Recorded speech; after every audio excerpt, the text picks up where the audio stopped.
तर hello sir, तुम्ही online marketing करतात तुमच्या बिझनेसची? आतापर्यंत तर नव्हतो करत, ओके, पण करायला पाहिजे. राईट. आणि तुम्हाला असं का वाटतं की ऑनलाईन मार्केटिंग करायला पाहिजे, म्हणजे तुम्हाला असा काय एक्सपिरियन्स झाला? कारण की हे नीड ऑफ द आवर आहेत. लोकल लोकांचा आपण रीच होऊ शकतो, पण ऑल ओव्हर इंडिया जर का तुमचा बिझनेस असेल तर online presence is essential. Correct. आता तुमच्या इथे हे मी बॅनर बघितलंय की तुम्हाला बर्गरचं आलेलं आहे, हे तर ऑफलाईन मार्केटिंग झालं.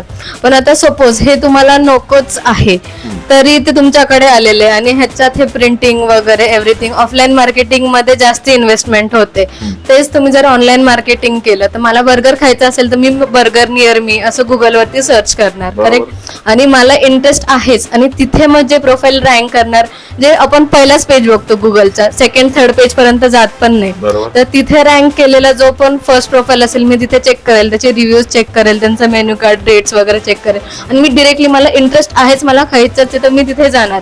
तर हे म्हणजे डिजिटल मार्केटिंग तुम्हाला जे इंटरेस्टेड कस्टमर्स आहेत, टार्गेट ऑडियन्स आहे, तुम्ही डिरेक्टली त्यांना रीच करतात. पण ऑफलाईन मार्केटिंग मध्ये जे इंटरेस्टेड आहे नाही आहेत तुम्ही सगळ्यांपर्यंत पोहोचतात आणि तुमचा अमाऊंट स्पेंड पण जास्ती होतो.